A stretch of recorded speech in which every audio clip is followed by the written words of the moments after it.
So Dodge V10, and this truck has been knocking and clacking. Okay, so here it is at operating temperature, and just sitting here idling in neutral. I'm going to put this thing in gear with the brake on, and I'll give it a little bit of load.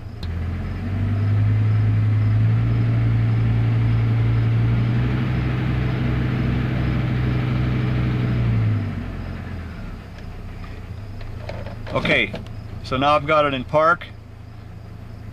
So no load on the engine. I'm just going to rev it up a bit more again.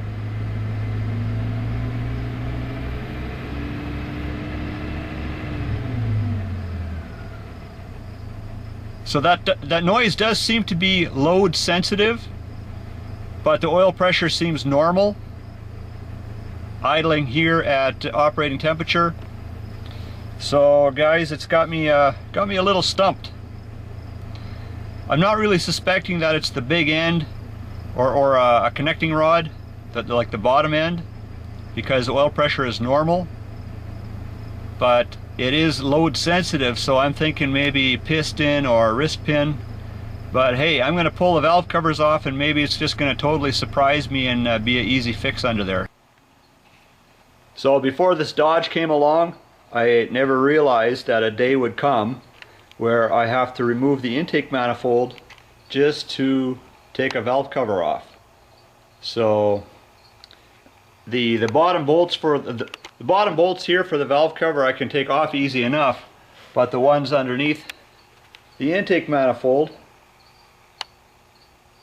that's a different story. That is packed in there tight. So yeah, I've got the coil off. Here's that coil pack that was over there, so now it's laying over here. And right now I've been taking intake manifold bolts off. So this is just the top manifold. This isn't the bottom one, so I don't think I'm going to have to drain the antifreeze, or at least I haven't. So it should all be dry under here, and this is loose. So this is the air box. I removed that, I pulled that out of the way. This was the air box mount that goes on that throttle body there, and that helped me to get in there and remove more intake manifold bolts. So there's a set along the bottom here, and then there's these that go along the top. And then I've got this one here. It is long backed off enough that it should be loose, and yet it's still tight in there, like it's as if it's got seized thread. So I'm not sure what that thing is binding against, but it looks like I got all the manifold bolts off or loose. So I should be able to tap this manifold off of the gasket now. While intake is loose, I've got a couple of hoses and stuff in the back there I should really disconnect yet. That is, if I actually totally remove this intake manifold. I was even thinking maybe I can just prop it up enough to get under there to get at that valve cover, and then take a chance and see if that intake gasket will reseal itself. And whatever. It's still not enough. I'm going to have to get that rad hose out of there, and to do that I'm going to have to drain the antifreeze. So here's a little trick I've used sometimes.